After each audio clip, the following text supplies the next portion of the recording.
어느덧 11월의 마지막 거래일입니다. 달력도 보자면은 12월 한 달만을 남겨두고 있는 상황인데요.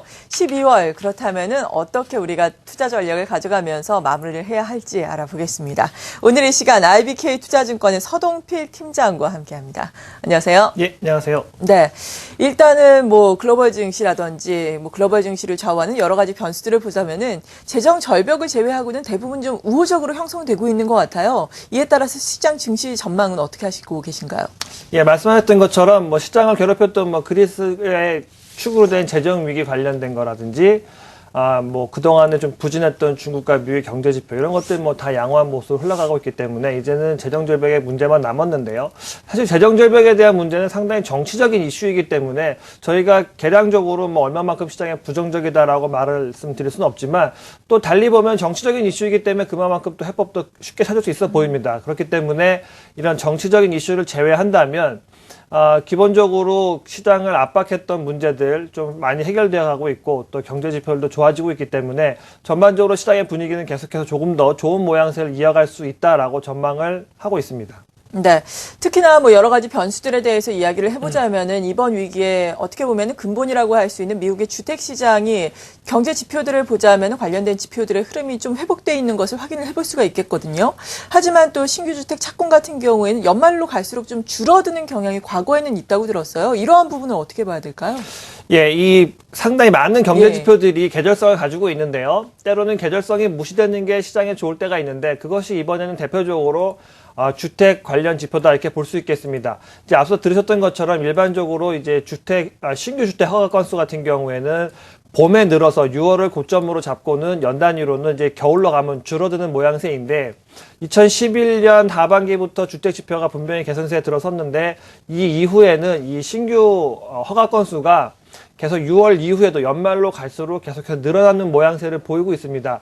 다시 말하면 주택 관련된 이 투자자들이 또 아니면 업자들이 계속해서 주택을 공급할 만한 유인이 있고 그만큼 주택 시장이 좋아진다라는 것을 반증하고 있는 것이기 때문에 그동안 나타났던 계절성이 작년 말 올해 들어서 무시됐다는 점 오히려 이것이 시장에는 분명히 좋은 시그널을 주고 있고 이런 것들 때문에 투자자들의 심리 또 주택시장의 모양새가 더 좋아지고 있기 때문에 이러한 전반적인 것들이 주식시장에도 훈풍을 불러일으켜주는 좋은 재료가 되고 있다 이렇게 보시면 되겠습니다. 네. 그리고 앞서서 저희가 이번 코너를 예고를 해드리면서 보통 12월 만에 계절적인 수급 특성이 있다라고 예고를 해드렸거든요. 쿼드러플 위칭데이 이후에는 프로그램 매수세가 많이 유입된다라고 들었는데 왜 그런 건가요? 예, 지금 말씀하셨던 것처럼 수급 측면에서 두 가지가 있는데 이제 첫 번째부터 말씀드릴 수 있는 부분이 이제 프로그램 매수인데요. 이제 쿼드러플 위칭데이 12월 13일일 텐데요. 이 이후에는 프로그램 매수가 들어올 가능성이 높다 이렇게 보고 있습니다. 자, 일반적으로 12월 말에 이 프로그램 매수가 들어오게 되면 연말까지 배당을 받을 수가 있습니다. 연말에 이번에는 배당이 한 1%에서 1.2% 정도 배당 수익률을 줄 거다라고 하고 있지만 긴 호흡에서 보면 배당만큼 확실한 수익도 없습니다. 그렇기 때문에 일반적으로 12월 만기 이후에 프로그램 매수가 들어와서는 배당을 취할 때까지 자금이 유입되는 경향이 강하기 때문에 일단 프로그램 매수는 시장에 우호적인 영향을 미치는 계절성을 가지고 있다라고 말씀드릴 수 있겠고요.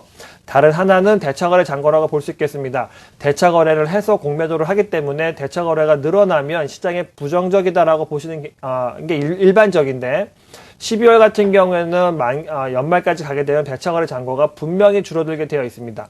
11월 말 기준으로 대략 한 30%에서 40% 정도 줄어들게 되는데 이것은 원래 주식을 빌려줬던 주인이 연말 가면은 의결권이나 배당 관련돼서 수익이나 의결권을 갖기 위해서 다시 주식을 되돌려 받기를 원합니다. 그러면 그거에 상응하기 위해서 주식을 빌려갔던 투자자들은 주식을 되사서 다시 주식을 돌려줘야 되기 때문에 대차거래 잔고가 감소하게 되고요. 이것은 수급 측면에서는 우호적인 역할을 해준다. 이렇게 평가할 수 있겠습니다. 네, 어쨌든 또 주식을 사야 되니까요. 수급적으로 이렇게 우호적인 측면이 12월에는 부각될 수 있겠다. 이것도 또 긍정적일 것이다라고 말씀해 주셨어요. 그리고 12월 하면은 또 4분기에 실적 발표를 앞두고 프리 어닝 시즌이 한 중순 이후부터는 시작이 되거든요. 이 부분도 좀 우호적으로 작용을 하겠습니까? 어떻겠습니까?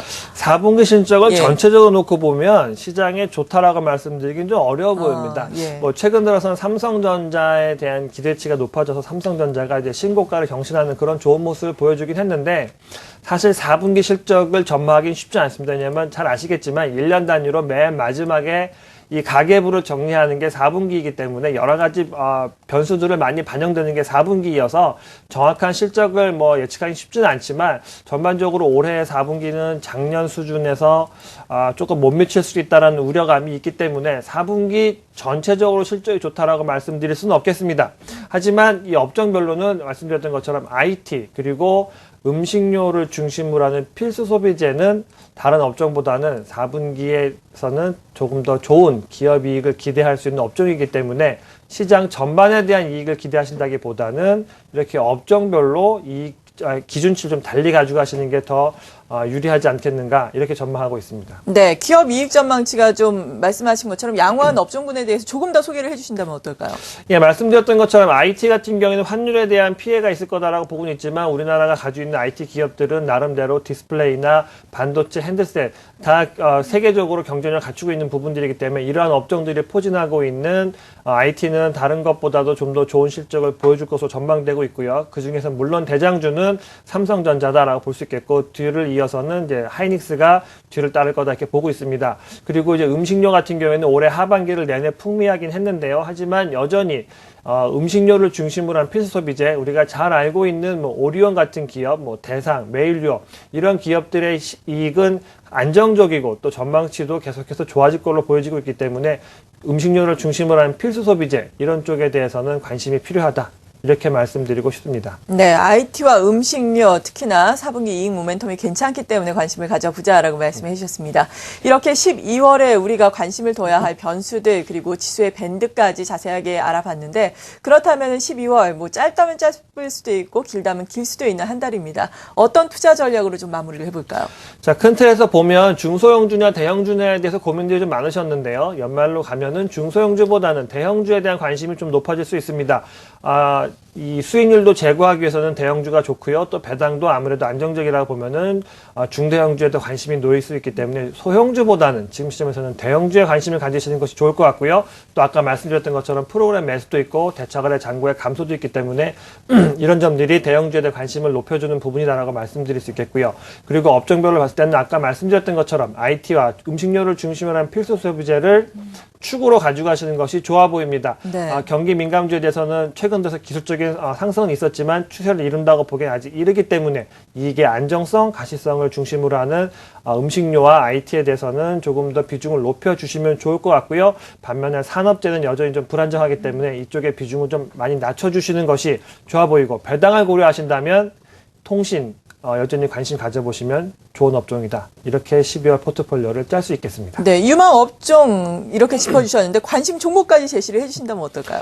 예, 관심 종목을 말씀드렸던 것처럼 삼성전자 그리고 LG 디스플레이 이쪽은 IT 쪽에서의 관심 종목이다 볼 수 있겠고요. 말씀드렸던 것처럼 배당과 이익의 안정성, SK텔레콤 관심 가지시면 좋을 것 같고요. 그 다음에 비철금속, 최근 금값이랑 은값이 오르고 있기 때문에 고려아연도 최근 부진해서 탈피할 수 있는 좋은 기업 기회다라고 보고 있기 때문에 고려아연을 가지면 좋을 것 같습니다. 오리온, 현대위아 여전히 관심을 가지실 만한 12월 달에 좋은 종목이다라고 추천드리고 싶습니다. 네, 지금까지 IBK투자증권의 서동필 팀장이었습니다. 고맙습니다. 네, 감사합니다.